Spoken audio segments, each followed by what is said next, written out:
천국 간다고 신앙생활 했던 사람 중에 신약에서 보게 되면 지옥 가는 사람 많이 있지요. 주여주여 하는 사람보다 다 천국에 가는 것이 아니라 아버지의 뜻대로 행하는 자라 천국 간다, 이렇게 주님 말씀하시니까 22절에 뭐랍니까? 주님, 우리가 주의 이름으로 귀신을 쫓고 능력을 행하고 많은 능력을 행하고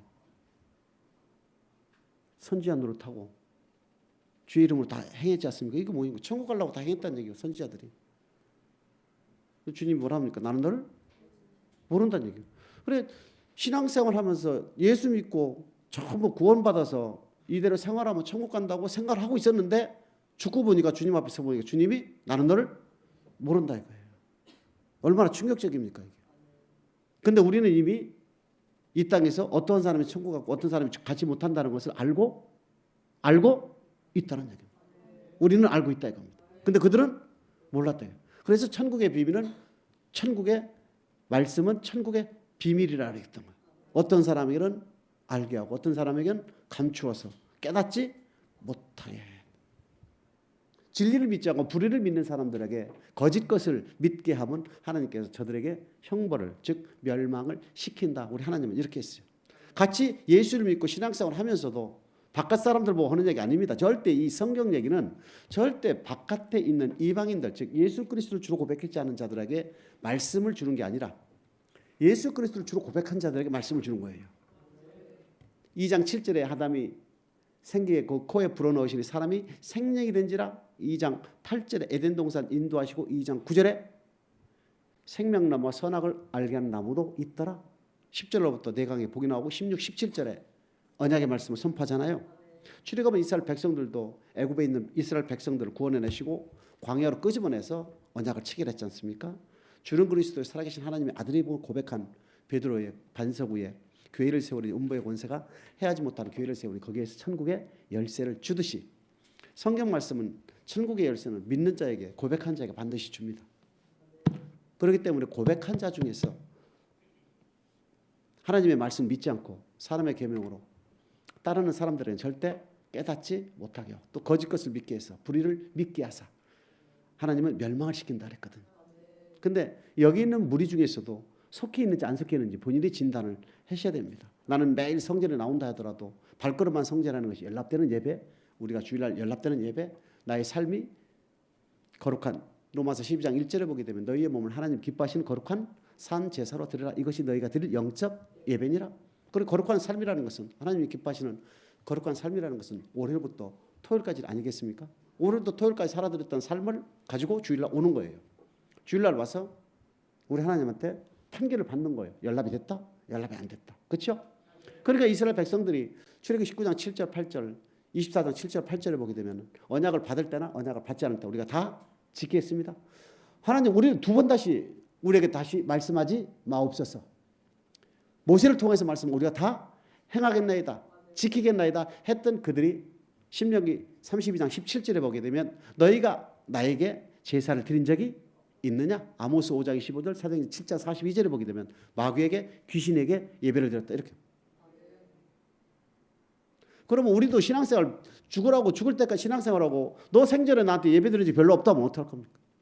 충격 아닙니까? 아니, 하나님 명하신 대로 예배를 드리고 하나님께 하늘에 주일 안 빠졌는데요 내가. 그런데 하나님이 나는 너를 모른다 할 수도 있다는 얘기죠. 이스라엘 민족들이 멸망당한 사건은 미혹되어 하나님의 생명의 말씀 받았을 때는 100% 다 들어왔죠, 머리에? 무슨 뜻이냐면은 출애굽기 20장, 23장까지 십계명과 율례를 받았어요. 그 다음 이듬해 1월 1일 날 규례법과 성막을 지었어요.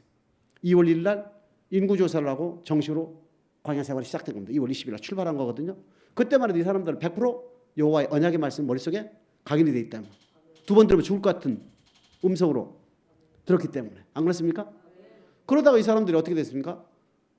히브리 3장 17절, 18절, 19절에 보면 광야에서 엎드린 자가 아니냐? 저들이 범죄하고 저들의 순종치 아니함으로 결국 그들은 믿지 않았다. 4절 1절에 보게 되면 그러므로 두려워할지니 안식에 들어갈 약속이 남아있다 할지라도 미치지 못할 갑이라. 결국 뭐냐면 하나님의 말씀 100% 알아는 상태에서 교회 생활을 시작할 때에 뭐가 활동한다고요? 마귀가 활동한다. 마귀가 가라지를 뿌린다 이겁니다. 가라지를 뿌리게 되면은 여호와의 말씀이 어떻게 100%에서 99, 98% 떨어지잖아요. 그렇죠? 1에서 100까지라면은 마귀가 한두 마디 던지면 한두 마디 내 머릿속에 있다면 하나님 말씀 한두 마디는 안 믿는 거게 되는 거. 그렇기 때문에 마귀의 음성을 자꾸 들으면 결국은 이스라엘 백성들이 히브리서 3장 9절 10절 시편 95편 10절 11절에 보게 되면 어떻게 됐습니까? 저들이 미혹되어 내 길을 내 도를 알았잖아요. 알았잖아요, 그들이. 그죠? 신앙생활 하기 전에는 100% 다 말씀을 받고 시작했는데 교회 생활하는 동안에 마귀에게 미혹되어 하나님의 말씀 100%를 95%, 60%, 50% 프로테지는 정확히 알지 못하겠지만 내 도를 내 길을 알지 못했다. 이 결론이에요. 그러면 내 도를 알지 못했다는 얘기는 아는 것은 확실히 순종하겠지요? 모르는 것은 순종 못하지요? 그러니까 하나님께서 순종하는 것은 기억 안 하고 순종 안 하러 붙들어 저들이 순종하지 않았다. 이게 무슨 뜻인지 아십니까? 나는 다 했다 이겁니다. 나는 다 했다는데 마귀에게 미혹된 말씀을 믿고 그것을 내가 하나님 말씀인 것처럼 착각을 하고 신앙생활을 했던 것이 주님 앞에 보니까 나는 너를 모른다 이렇게 되는 겁니다. 이해되십니까 여러분? 그러니까 항상 점검을 해야 되는 거 우리는요. 신앙생활 하시면서 저도 마찬가지고 점검을 하셔야 된다. 마귀에게 미혹되면 100% 천국에 갈 수가 없다. 지금 이해되십니까 지금? 100% 내가 말씀을 받았어. 근데 미혹된 말씀 자꾸 한두 번 듣고 두 번 들고 그것이 믿어지면은 이 말씀이 자꾸 줄어들고 이 말씀이 늘어나는 거예요. 그 늘어난 만큼 아버지 말씀을 모르는 거예요. 모르게 된 거잖아요. 그렇죠? 그러니까 히브리서 95편하고 히브리 3장에 하나님 말씀 기록되기를 저들이 내 도를 알지? 한번 볼까요? 10편 95편 10절 11절 100% 알았다는 얘기입니다.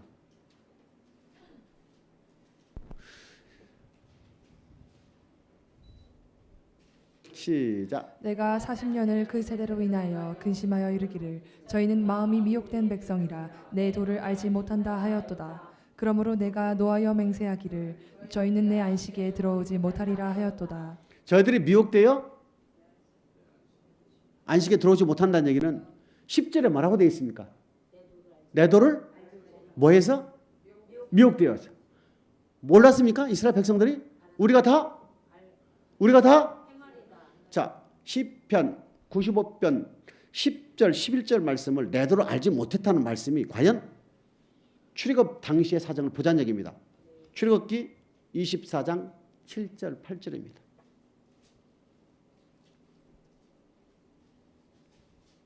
시작. 언약서를 가져 백성에게 낭독하여 들리매 그들이 가로되 여호와의 모든 말씀을 우리가 준행하리이다. 모세가 그 피를 취하여 백성에게 뿌려 가로되 이는 여호와께서 이 모든 말씀에 대하여 너희와 세우신 언약의 피니라. 여호와의 모든 말씀 우리가 준행하겠나이다. 지금 언약을 맺었지요 이스라엘 백성들.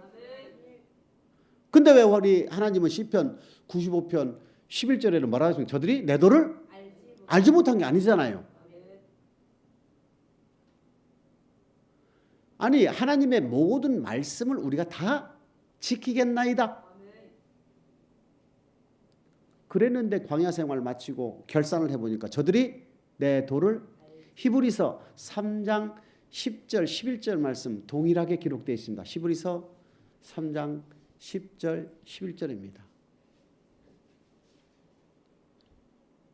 시작. 그러므로 내가 이 세대를 노하여 가로되 저희가 항상 마음이 미혹되어 내 길을 알지 못하는도다 하였고 내가 노하여 맹세한 바와 같이 저희는 내 안식에 들어오지 못하리라 하셨다 하였으니 이스라엘 백성들은 출애굽기 6장 6절에 애굽의 무거운 짐 밑에서 나는 너희를 이끌어낸 나는 누구라? 여호와라. 나는 너희의 하나님이 되고 너희는 내 백성이 된다. 나는 여호와니라. 아브람과 이삭과 야곱에게 맹세한 땅으로 가나안 땅으로 너희를 인도해 드리라. 나는 누구라? 언약의 하나님 여호와니라. 이렇게 하시고 출애굽한 백성들을 이끌어내신 겁니다. 근데 광야 생활 40년 마무리하고 저들은 미혹된 백성이라 내 길을 알지 못했기 때문에 내 안식에 가나안 땅에 들어가지 못했다 이겁니다. 애굽에서 구원받은 이스라엘 백성들도 나는 지금 천국 간다고 우리는 가나안 땅에 당연히 들어간다고 착각을 하고 하나님의 말씀만을 듣고 따랐다면 여호와는 나의 목자시니 그분의 음성만을 듣고 이스라엘 민족들이 따랐다면 그들이 광야 생활하면서 미혹되어 내기를 알지 못했다는 얘기는 바로 하나님의 말씀을 다 준행하겠다고 맹세한 이스라엘 백성들이 신앙생활, 교회생활하면서 하나님의 말씀 플러스 사람의 계명과 마귀의 말을 같이 들었기 때문에 하나님의 말씀이 배겼다면 이것이 신앙생활하면 점점 줄고 마귀의 말이 점점 늘었기 때문에 결국 저들은 내기를 알지 못했다. 근데 이스라엘 백성들은 절기 때마다 하나님께 희생과 제물을 다 드렸지요. 이사야서 1장 2절입니다. 시작. 하늘이여 들으라, 땅이여 귀를 기울이라. 여호와께서 말씀하시기를 내가 자식을 양육하였거늘 그들이 나를 거역하였도다. 하늘이여 땅이라는 얘기는요, 여러분 얼마나 한탄하겠습니까? 마음속으로 하늘이여 땅이여 들으라는 얘기는 천지들아 들으라는 얘기입니다. 제발. 그러면서 손은 그 임자를 알고 나귀는 그 구유를 알걸만은 어찌하여 이스라엘 나의 선택된 백성들은 깨닫지 못하냐. 4절 슬프다. 범죄한 나라로요, 허물어진 백성이요, 행악의 종자요, 행위가 부패한 자식이더라. 그들이 여호와를 버리고 이스라엘의 거룩한 자를 만으로 여겨 멀리하고 물러갔도다. 너희가 어찌하여 매를 더 맞으려고 더욱 패역하느냐. 온 머리는 병들었고 온 마음은 피곤하였으며 발바닥에서 머리까지 상한 것이 없이 상한 것과 터진 것과 새로 맞은 흔적뿐이거늘 그것을 짜며 싸매며 기름으로 유하게 받은 걸 받지 못했다. 이스라엘 백성들이 하나님께서 돌아오라 그렇게 선지자들을 통하여 외치게 해도 이스라엘 백성들은 절대 안 돌아왔다는 얘기입니다. 오히려 선지자들을 핍박하고 선지자들을 학대하고 선지자를 죽이는 그러한 일들이 벌어진 거지요. 왜냐하면 일단 말씀이 들어와 버리면 어떠한 사상이든 내 사상이 내 머리 안에 정리가 돼버리면 내 생각과 맞지 않으면 일단 다 듣지 않는 것이 오늘날의 현실이라는 얘기입니다. 기록된 말씀이면 우리는 여호와는 우리의 목자라 그랬잖아요. 주님은 우리의 목자라 그랬잖아요. 그럼 우리는 그의 양입니까? 그럼 목자의 음성을 들을 줄 알아야 되는 거죠. 어떤 목소리가 내 주인의 음성이며 타인의 음성인지를 우리는 구별할 줄 모르면 그리스도의 초보에 아직은 머물러 있는 것이다. 딱 들어보면 이게 아버지 말씀이면 아버지고 아버지 말씀이 아니면 절대 듣지 말아야 되는 거예요. 그런데 아버지 말씀을 줘도 안 믿는 시대가 돼버렸기 때문에 지금 그들은 데살로니가 후서 2장 10절 11절에 보게 되면 거짓 것을 믿게 하나님이 역사하고 있다는, 저도 못 믿으니까, 저도 안 믿어버리니까. 그런데 이스라엘 민족들은 하나님의 말씀을 받고도 처음에 광야 생활 시작할 때는 했겠지요. 그러나 광야 생활 거듭될수록 마귀의 말을 들어서 하나님의 말씀 백에서 다운시켜서 줄어들면서 마귀의 말을 내 몸속에 가지고 있었기 때문에 우리 하나님께서 볼 때는 저들이 내 길을 내 도를 알지 못했다. 뭐 했기 때문에? 미혹됐기 때문에 그런 거예요. 근데 이스라엘 백성들이 지나고 분열왕국 시대에도 동일하게 현상들이 나타나는 거예요. 이사야 선자는 이사야서 1장 1절에 보게 되면은 4개의 4대에 걸친 왕들을 걸친 장수의 선지자입니다. 이사야서 보면 우시야와 요담과 아하스와 히스기야의 왕을 거친 아모스의 아들 이사야가 유다와 예루살렘에 대한 본 이상이다 하시면서 출애굽한 이스라엘 백성들 지난 분열왕국 시대에도 이스라엘 민족 지난 분열왕국 시대에도 동일하게 하나님의 백성들은 악을 행하고 있었다는 얘기죠. 그러면서 10절입니다. 10절 시작. 너희 소돔의 관원들아 여호와의 말씀을 들을지어다. 너희 고모라의 백성아 우리 하나님의 법에 귀를 기울일지어다. 너희 소돔의 관원들아. 소돔과 고모라는 하나님을 믿지 않는 이방인들입니다. 이 유다와 예루살렘은 하나님을 섬기는 유일신을 섬기는 백성들이에요. 그러면 하나님을 섬기는 유일신을 섬기는 이스라엘 백성들에게 이사야 선지자는 뭐라고 합니까? 소돔의 관원들아. 고모라의 백성들이라는 얘기는요, 안 믿는 소돔과 안 믿는 고모라의 백성과 관원들하고 같다는 얘기입니다. 예수를 믿는데 오늘날로 말씀을 드리면 예수를 믿지만 결국은 안 믿는다 이 뜻이에요. 나의 몸은 거룩하게 성전에 와서 매일 발걸음하고 주일날 빠지지 않고 예배를 드리지만 나의 행동이 죽은 행실에서 벗어나지 못하고 끊지 못하다면 우리 하나님은 바로 이사야서 1장 말씀을 우리는 읽어봐야 되는 거예요. 소돔의 관원들아 고모라의 백성들아. 12절입니다. 11절 읽을 필요 없고 12절에 보게 되면 너희가 내 앞에 보이로니 그것을 누가 너희에게 요구하였느냐? 내 마당만 성전 뜰만 밟았다 이겁니다. 우리 하나님이 절대 기뻐하지 않는다 이겁니다. 물론 옆에 있는 권사님이나 장로님이나 목사나 저 집사님 오셨네 얼굴 도장은 찍었을지 모르지만 우리 하나님은 출석 체크를 안 해주겠다 이게. 너는 내 마당만 밟을 뿐이지 너는 온 것이 아니다. 그러면서 헛된 재물은 가져오지 말라. 그리고 예물을 드린다는 얘기입니다. 하나님께서 명하신 예물을. 하나님께서 명하신 예물을 드리되 우리 하나님 그 예물을 가져오지 말라 이겁니다. 그러니까 하나님께서 명하신 예물을 드린다 하더라도 나의 삶이 더러우면 하나님께서 기뻐하시지 않는다. 고린도전서 13장 1절에 뭐라고 되어 있습니까? 천사의 말 할지라도 사람의 반응과 천사의 말 할지라도 사랑이 없으면 울리는 고린도전서 13장 1절 한번 3절까지 읽고서 다시 올게요.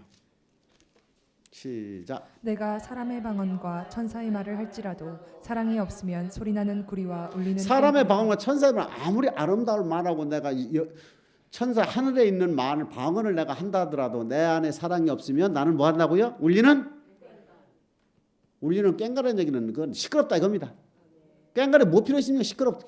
2절 시작. 내가 예언하는 능이 있어 모든 비밀과 모든 지식을 알고 또 산을 옮길 만한 믿음이 있을지라도 예언하는 은사가 있고 예언하는 능력이 있어서 모든 비밀 하늘의 비밀과 모든 지식 성경에 능통한다 할지라도 사랑이 없으면 아무 소용이 3절 시작. 내가 내게 있는 모든 것으로 구제하고 또 내 몸을 불사르게 내어줄지라도 사랑이 없으면 내게 아무 유익이 없느니라. 내 몸을 불살하게 내어준다. 내 몸뚱이를 이웃을 위해서 내 몸을 그냥 정말 헌신해서 부서지도록 봉사한다는 얘기입니다. 그 다음에 내 전 재산을 다 털어서 가난한 자를 도와줬다 이겁니다. 그래도 네 안에 사랑이 없으면 그리고 이 사랑은 뭐예요? 이 사랑은 로마서 13장 8, 9, 10절에 보게 되면 율법과 사랑의 관계가 나오잖아요. 사랑은 율법의 완성이니라. 9절에 뭐라고 했습니까? 이웃을 사랑하는 사람은 간음하지 않고 부모를 공경하고 사랑하지 이웃을 사랑하는 사람은 간음하지 않고 도둑질하지 거짓증 가지고 이웃을 탐하지 않고 부모를 공경하고 하지요. 이웃 사랑 안에 이 모든 계명은 다 들어가 있느니라. 그러므로 이웃을 사랑하는 자는 악을 행치 아니한다. 사랑은 율법의 완성이다. 사랑이 없다는 얘기는 그 안에 뭐냐? 내 몸을 불살하게 아무리 엄청난 능력, 아무리 큰 물질을 하나님께 드린다 하더라도 그 안에 사랑, 즉 하나님의 어떤 말씀을 지킬 수 있는 그 마음이 없다면 넌 아무 유익이 아무것도 아니라는 얘기입니다. 그러면 사랑을 구체적으로 한다고 너가 나를 사랑하면 나의 계명을, 이웃을 사랑하면 이웃에 대한 계명을, 하나님을 사랑하면 하나님에 대한 계명을 지키는 이것이 사랑이거든요. 너가 나를 사랑하자면 내 말을 지키지 아니하는 것이 요한복음 14장 21절에. 그렇기 때문에 네 안에 사랑이 없다면 사랑이라는 것은 하나님에 대한 계명, 이웃에 대한 계명을 지키는 것을 얘기하잖아요. 그렇죠? 그게 사랑하는 사람 아닙니까? 그런 터 위에 고린도전서 13장 1절, 2절, 3절 말씀이 나온다면 이거 최고란 얘기입니다. 사람의 반응과 천사를 봐고 그 사랑이 있으면 너는 최고다. 모든 예언하는 능력이 있어 모든 비밀과 모든 지식하고 네 안에 사랑이 있으면 너 최고다. 그 다음에 사랑하는 마음으로 이웃에게 구제를 해주고 내 몸을 불쌍하게 내준다면 너는 최고다. 이거예요. 그러니까 어떠한 형태로 어떤 모든 그 사랑이 없다면 아무 문제, 아무 쓸데. 그러니까 하나님께 아무리 귀한 예물 전 재산을 다 드린다 하더라도 사랑이 없고 말씀에 순종하지 않는다면 그것은 헛된 것이다 이겁니다. 그럼 왜 축복 주느냐? 제가 말씀을 드리지 않습니까? 어떤 권사님이 신앙생활 하지도 얼마 되지도 않았는데 아유 우리 하나님은 왜 이렇게 기도만 하면은 잘 들어주시고 응답을 해주시는지 몰라? 근데 그 권사님은 실제적으로 보면 행동이 더럽거든. 말씀에 순종하지도 않고 주일 성도도 잘 안 하고 어찌다 드리는 기도 응답이 그렇게 온다 이겁니다. 자, 이런 간증을 우리가 들었을 때에 그 사람은 저주요 축복이요? 저주란 얘기입니다. 이것을 성경적으로 성경적인 하나님의 비밀이라는 얘기입니다. 무조건 교회 다니면서 기도 응답되고 물질 축복을 받으면 모두가 축복이라 착각하는 것은 바로 거짓 것을 믿게 한다. 다시 이사야서 1장 12절 13절입니다.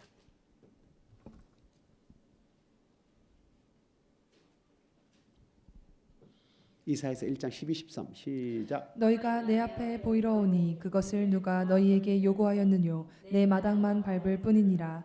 헛된 재물을 다시 가져오지 말라. 분향은 나의 가증이 여기는 바요 월삭과 안식일과 대회로 모이는 것도 그러하니 성회와 아울러 악을 행하는 것을 내가 견디지 하나님께서 야 안식일은 거룩히 네 개인의 유익 구하지도 말고 사살에 오락도 하지 말고 사살은 말도 그만하면 오히려 하나님을 안식일을 거룩히 지키라 명령하시는데 안식일을 거룩히 지키러 온 이스라엘 백성들 아니면 북이스라엘 아니면 유다의 민족들에게 우리 하나님 뭐랍니까? 야야야 너희들은 성소에 들어오지도 못하고 마당만 밟았다. 즉 예배가 연락이 안 됐다는 얘기입니다.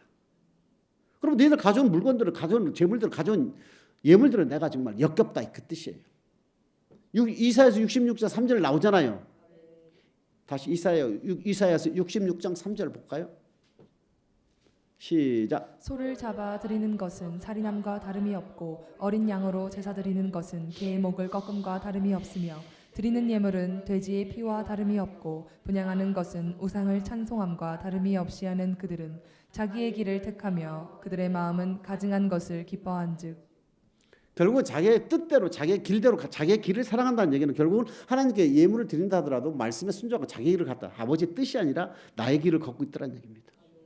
아버지 말씀은 이건데 자기는 이쪽으로 가서 명한 대로 물질을 드린다 하더라도 그 물질을 하나님께 절대 기뻐하지 다시 한번 3절입니다. 시작. 소를 잡아 드리는 것은 살인함과 다름이 없고 어린 양으로 제사 드리는 것은 개의 목을 꺾음과 다름이 없으며 드리는 예물은 돼지의 피와 다름이 없고 분향하는 것은 우상을 찬송함과 다름이 없이 하는 그들은 자기의 길을 택하며 그들의 마음은 가증한 것을 기뻐한즉 결국은 뭐냐면 하나님의 말씀에 순종하지 않는 삶으로 하는 어떤 형태의 예물을 드린다는 것은 우리 하나님께 절대 기뻐하시지 않는다.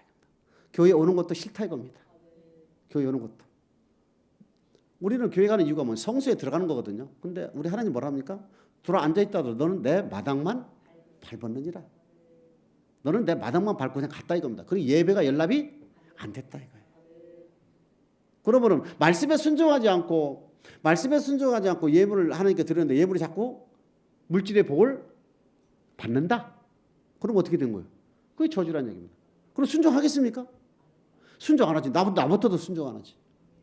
다음에 예수를 믿고 물질 심어서 물질의 축복을 받으면 그럼 예수님은 장사꾼으로 지금 하는 거잖아요. 그죠? 주님은 우리에게 무슨 말씀을 주러 영생의 말씀을 주러 오신 거 아닙니까? 우리에게 영생을 주러 오신 거거든요.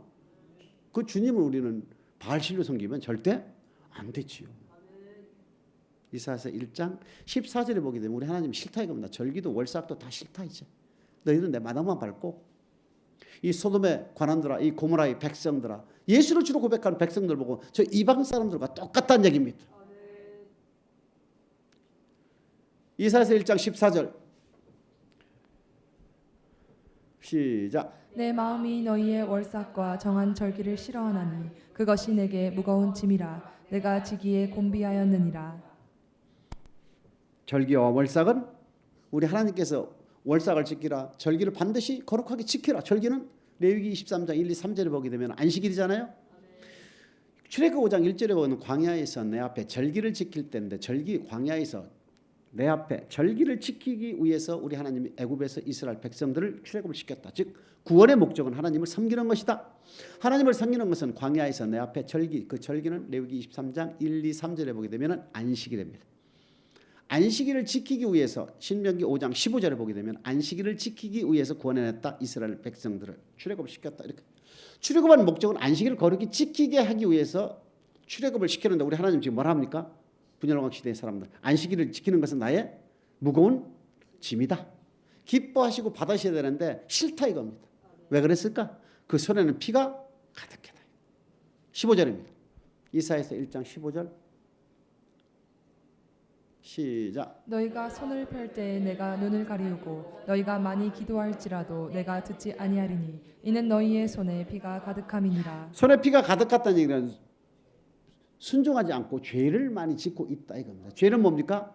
불법을 행하는 거. 불법 뭡니까? 주님의 말씀, 즉 하나님의 말씀을 순종하지 않는 것을 불법. 죄를 짓는 거 맞지요? 악을 행하는 것을 악을 행하면서 말씀에 순종하지 않으면서 하나님께 절기를 지키고 월삭을 지키고 예물을 드린다면 우리 하나님 절대 기뻐하지. 그렇기 때문에 로마서 12장 1절에 우리 하나님이 바울을 통하여 주님이 바울을 통하여 너희의 몸을 하나님 기뻐하시는 거룩한 산 제사로 드리라. 이것이 너희가 드릴 영적 예배이니라. 그러므로 이 세대를 본받지 말고 하나님의 선하시고 온전하게 기뻐하신 뜻을 분별하라. 이렇게 돼요. 우리가 일상생활하면서 어떠한 말씀이 우리는 하나님의 뜻을 행하기 위하여 지음을 받았다. 이렇게 되어 있습니다. 이해됩니까? 사람의 본분은 하나님을 경외하는 것이다. 경외하는 것은 하나님의 뜻을 두려고 떨림으로 순종하는 것 맞죠? 그러면 우리가 이 땅에 사는 목적은 하나님의 뜻을 행하는 거 맞아요? 그러니까 요한복음 7장 14절, 15절, 16절, 17절에 보게 되면 18절에 보게 되면 너희가 무슨 일을 행할 때이든지 이 말씀이 하나님께로 왔는지 아니는지를 항상 분별하라. 스스로 말하는 자는 자기의 영광을 구하되 보내신 이의 영광을 구하는 자는 참되니 그 속에 불의가 없느니라. 우리가 일상생활하면서 무슨 일을 하든 간에 다 이게 하나님의 뜻 가운데 있다 이겁니다. 그 하나님의 뜻 가운데 이게 하나님의 뜻 가운데 즉 하나님 말씀에 의한 행동인지 아니면 내 뜻 또는 사람의 계명에 의한 것인지를 항상 분별하라. 이렇게 되어 있는 겁니다. 요한복음 7장 17절입니다. 시작. 사람이 하나님의 뜻을 행하려 하면 이 교훈이 하나님께로서 왔는지 내가 스스로 말함인지 알리라. 스스로 말하는 자는 자기의 영광, 즉 내 뜻대로 하는 것은 내 영광이다. 보내신 하나님 말씀에 순종하는 것은 하나님의 영광을 위하는 것이다. 내가 내 의도에 의해서 내 의를 드러내는 거 아니겠습니까? 말씀에 순종하지도 않고 내가 구제를 하고 내가 말씀에 순종하지도 않고 물질을 드린다면 누구의 의? 내 의라는 얘기입니다. 절대 우리는 구제할 때는 오른손에 한 것을 왼손이 이거 지켜야 됩니다. 그렇지 않으면 아무 상이 없다. 결국은 뭡니까? 내가 구제를 했는데 그 사람이 나한테 다시 돈을 줬어. 그러면 그 사람이 나를 구제했다는 거 아는 거지요. 그건 안 된다 이겁니다. 이미 상을 받았다 이겁니다. 그런데 우리는 근질근질 하잖아요. 인간인 거로. 그렇죠? 그렇기 때문에 이건 뭘 합니까 지금? 스스로 말하는 자는 자기 영광을 구한다. 보내시의 영광을 구하는 자 참되다 이겁니다. 하나님은 오른손에 한 것을 왼손이 모르게 구제하라 했거든요. 그럼 보내신의 영광을 구해야지. 내 의를 드러난다는 내 영광이다. 사탄이다 이겁니다. 우리가 무슨 일을 하는지 무슨 말을 하든지 간에 이것이 하나님의 말씀이 하나님의 영광을 구하는 것이고 아니면 내 뜻대로 하면 나의 영광을 구하는 것이다. 우리는 하나님께 영광을 드리기 위하여 창조가 되었다는 얘기입니다.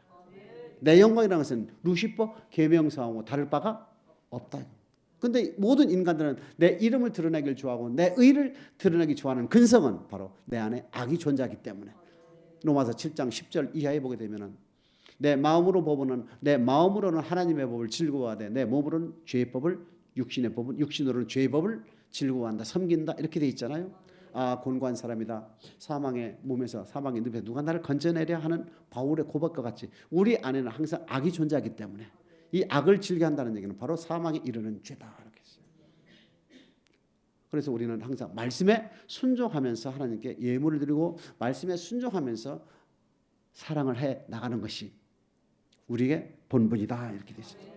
그래서 이사야서 1장 15절에 보면 너희가 손을 펼 때 내가 눈을 가린다는 손을 편다는 얘기 뭡니까? 도움을 요청하는 거든. 하나님 나 이렇게 좀 도와주세요. 나 이렇게 좀 인도해 주세요. 나 이렇게 보호해 주세요. 라고 손을 폈는데 우리 하나님이 눈을 가리운다. 너희가 많이 기도할지라도 내가 듣지 않는다.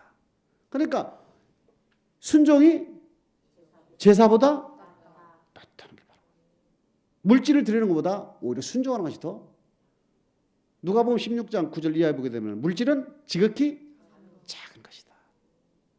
물질에 충성한 사람이 큰 것도 충성할 수 있다는 것은 성경적이지만 물질에 충성한다고 삶의 계명을 지키지 않았을 때는 우리 하나님 기뻐하시지? 이사야서 1장 1절로부터 15절 쭉 읽어보시면 그 내용 아닙니까? 이사야서 66장 3절 4절 맞지요? 아무리 말씀에 순종한다 안 한다 순종하지 않는다면 너 예물을 내가 기뻐하지? 네 기도도 잠언 28장 9절입니다. 잠언 28장 9절 시작. 사람이 귀를 돌이키고 율법을 듣지 아니하면 그의 기도도 가증하니라. 율법을 듣고도 행하지 아니하는 기도는 우리 하나님께서 가증한 것이다. 그렇잖아요. 우리가 새끼들 키워보면서 말도 지지럽게 안 들은 게 용돈 달아 손 벌리면 열불 나지요? 말도 안 되는 게 돈만 쓴다고. 우리 하나님은 안 그럴 것 같습니까? 율법을 듣고 돌이키지 않은 사람의 기도는 우리 하나님께서 가증한 것이다. 15장 8절. 잠언 15장 8절. 시작. 악인의 제사는 여호와께서 미워하셔도 정직한 자의 기도는 그가 기뻐하시느니라. 악인의 제사는 여호와께서 그냥 뭐 받는 동 안 받는 동이 아니라 미워해요. 미워.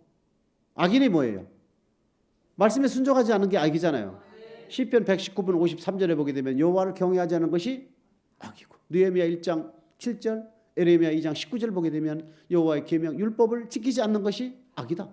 그래, 말씀에 순종하지 않고 드리는 제사는 하나님이 미워한다. 말씀에 순종하지 않고 하는 기도는 하나님이 가증한다. 너는 내 마당만 밟았다. 너의 살찐 송아지는, 너의 분향은 우상에 드리는 것과 마찬가지다. 결국은 뭐냐면 우리 하나님께 요구하는 것은 우리에게 순종을 요구하는 것이죠. 너 말씀에 먼저 순종해라 이거예요. 순종하지 않고 있는 어떤 형태의 예물이나 어떤 형태의 기도는 우리 하나님께서 절대 기뻐하지 않아요. 우리는 성경 말씀을 따라가야 됩니다. 누가 뭐래도 우리는 그래서 우리가 강한 거예요. 어떤 유명한 목사나 어떤 유명한 학자나 어떤 유명한 부흥사라 할지라도 성경에 기록된 말씀이 아니면 절대 우리는 믿으면 안 돼요. 성경에 기록된 말씀이라면 어떤 하찮은 어떤 거지라 할지라도 무조건 아멘 해야 되는 거예요. 그것이 우리는 그분의 음성을 듣는, 그분의 기르시는 양이라는 얘기입니다.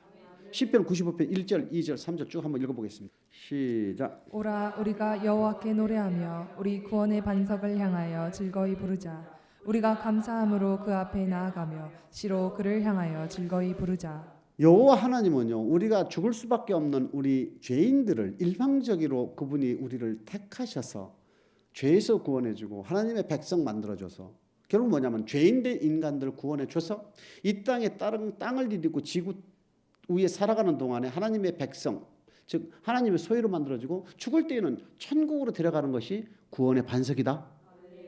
그렇죠? 죽을 수밖에 없는 인간들을 예수 그리스도를 통하여 우리를 성령에 고백해서 죄를 사함 주지요. 죄를 사면 된다는 죄에서 사함을 받는 우리는 의인이 됐지요.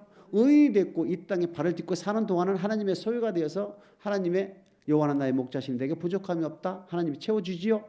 그 다음에 죽음 뒤에는 우리 하나님께서 우리를 천국으로 인도하는 구원의 반석이죠. 그러니까 하나님한테 무조건 우리를 감사를 해야 되는 거지요. 구원의 반석을 향하여 즐거이 찬송을 들을 여호와는 찬양받기에 합당한 분이다 이겁니다.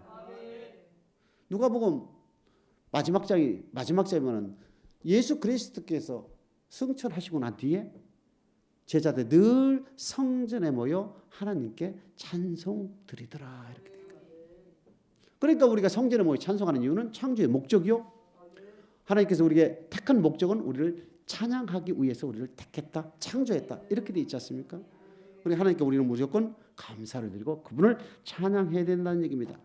대저 여호와는 크신 하나님이시요 모든 신의 크신 왕이로다. 땅의 깊은 곳이 그 위에 있으며 산들의 높은 곳도 그것이로다. 그의 것이로다. 바다가 그의 것이라 그가 만드셨고 육지도 그의 손이 지으셨도다. 오라 우리가 굽혀 경배하며 우리를 지으신 여호와 앞에 뭘 하자? 그러니까 성전에 와서는 항상 경건하고 맞지요? 말씀을 받을 때에는 두렵고 떨림으로 말씀을 받아야만이 순종하는 힘이 있다는 얘기입니다. 여호와의 말씀을 농담으로 들으면요 절대 행함이 없어요. 여호와의 말씀을 두려움으로 받게 되면은 사람의 말로 하냐고 두려움으로 받게 되면은 순종하는 힘이 있기 때문에 항상 제가 말씀을 드리는 것은 사람의 말로 하냐고 여호와의 말씀으로 받으라 이겁니다.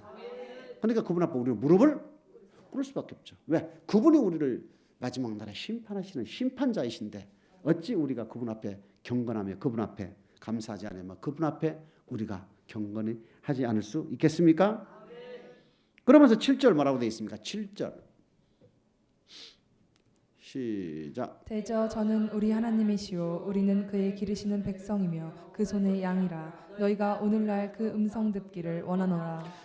여호와는 나의 목자시니 내게 부족함이 없다. 출애굽 6장 7절 그렇죠. 애굽에서 구하는 백성들 나는 너희의 하나님이 되고 너희는 내 백성이 되겠다는 그 말씀 바로 여호와의 음성만을 듣고 따라가는 거예요. 그 요한복음 7장 17절 18절만 우리가 무슨 일을 행하든지 이 말씀이 이 말이 하나님께로 왔는지 아닌지를 항상 분별하라. 스스로 말하는 자는 자기의 영광을 구하는 것이고 보내신의 영광을 구하는 자는 참되니 그 속에 불의가 없다는 말씀이 똑같은 거예요. 우리는 여호와의 백성이기 때문에 하나님의 백성 주님의 양이기 때문에 그분의 음성만을 듣고 따라다니면 그분의 음성만 듣고 우리는 행동을 해야 된다는 얘기입니다. 근데 실상 오늘날 시대에 보게 되면은 그분의 음성인지 타인의 음성인지도 구분하지 못하고 있는 하나님의 잃어버린 양들이 얼마나 많으냐는 얘기입니다. 우리 하나님께서는 잃어버린 양 한 양이 회개하는 것이 의인 99으로 인한 기쁨보다 더 크다고 그랬거든요. 무슨 말씀인지 아세요? 천국에 가는 99명의 기쁨보다도 잃어버린 양이 하나 회개하여 천국 가는 것을 우리 하나님께서 더 기뻐한다. 이런 정도는 얘기. 이런 정도. 그럼 우리는 어떻게 됩니까? 생명의 말씀을 우리는 생명의 말씀을 받았다면 이 받은 말씀을 여러분 어떻게 되는 거예요? 나는 우선 잃어버린 양에서 회개하는 것은 지극히 당연하지만 죽어가는 잃어버린 양들, 잃어버린 양 아닙니까? 사마리아나 이방인도 가지 말고 잃어버린 양을 찾으라 그랬잖아요. 잃어버린 양들 하나를 회개시키면 천국 가게 한다면 의인 99보다 더 기뻐하시는 하나님인데 여러분 하나님을 기쁘시게 하지 않아야 되겠습니까? 우리는 하나님을 기쁘시게 하는 자가 되지 않으면 안 되잖아요.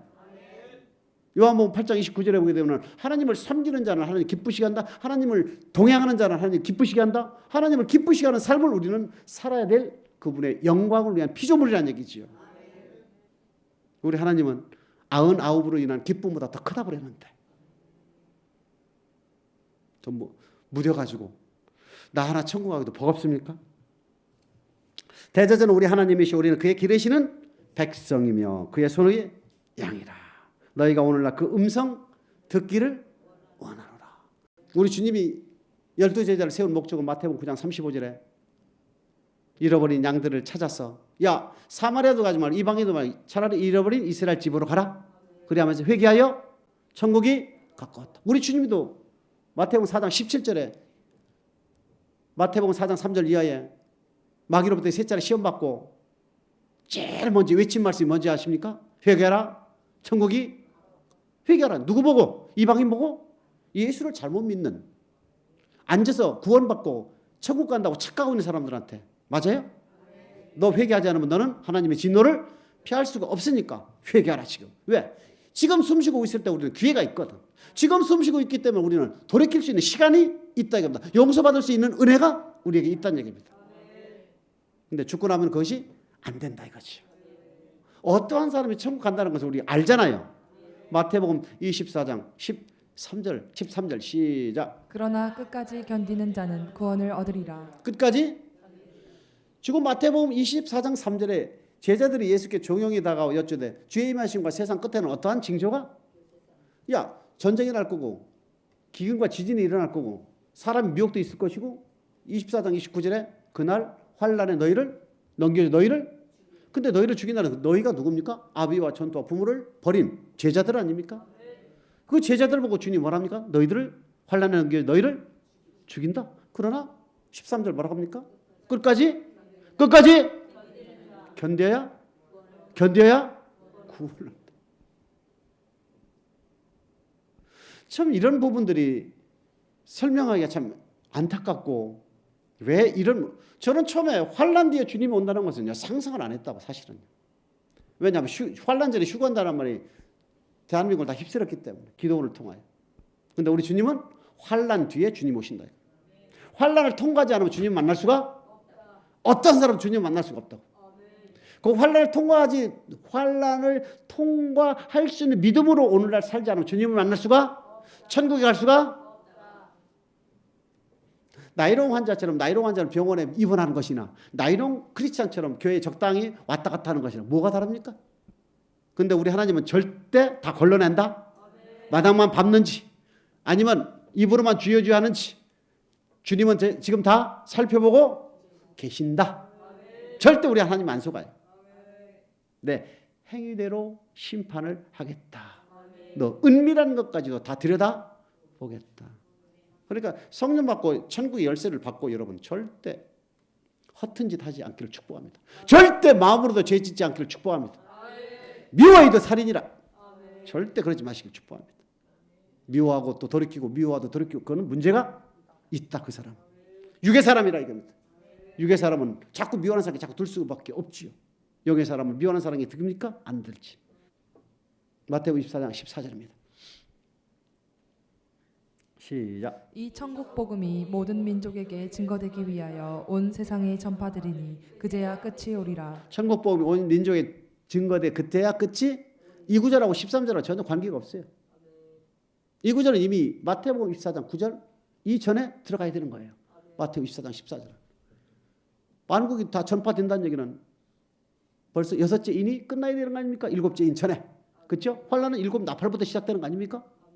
그렇기 때문에 환란 뒤에 그 환란을 통과할 때에 주님을 꼭 붙들고 있는 사람만 주님이 재림했을 때에 들림을 받을 수가, 그게 이제 데살로니가 전서 4장 15, 16, 17절에 그리스도에게 붙은 자가 부활이 된다. 그렇게 된 거라.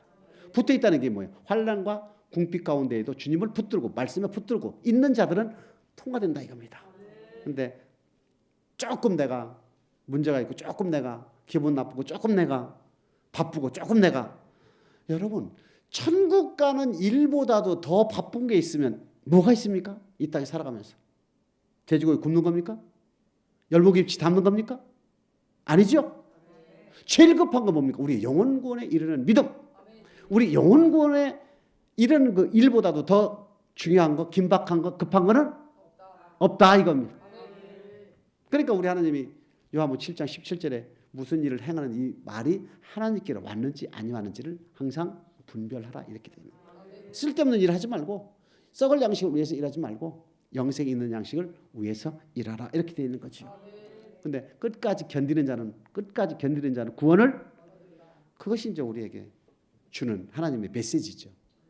베드로가 요한복음 13장 36절 37절에 보게 되면 주님 나는 주를 위하여 목숨을 요한복음 13장 36, 37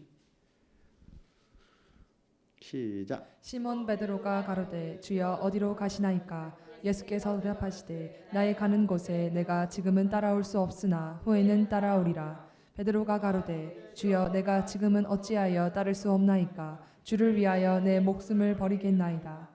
주를 위하여 내가 목숨을 버리겠다 했던 베드로지만은 막상 주님이 바쳤을 때 잡혔을 때에 부인했잖아요. 그렇죠? 3번 부인했다. 결국 뭐냐면 베드로도 환란을 집어넣으니까 주님을 부인한 거예요. 근데 우리 주님은 끝까지 견디는 자는 구원을 얻는다 그랬잖아요.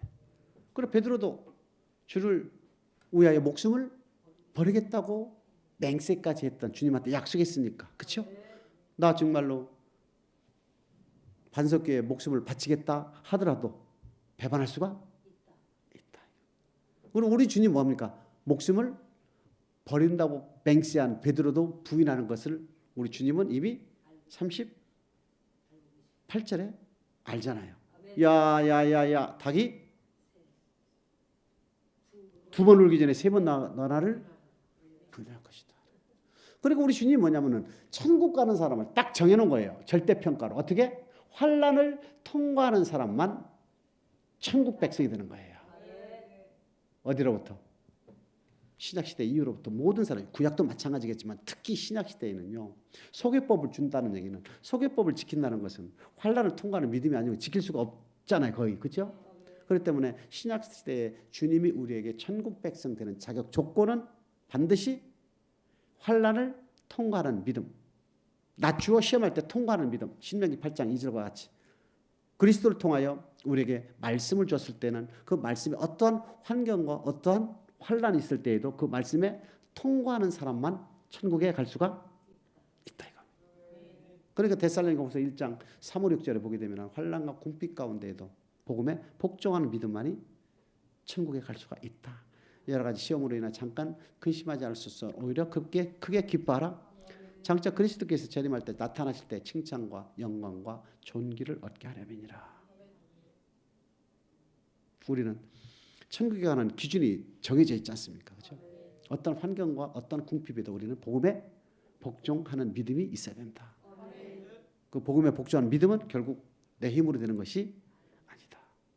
무익한 종의 자세로 지극히 작은 겨자씨와 같은 말씀에 계속 순종을 하고 기도해서 성령 충만을 받는 수밖에 없다 이겁니다. 다른 방법이 없다 이겁니다. 또 하나 예화가 있잖아요.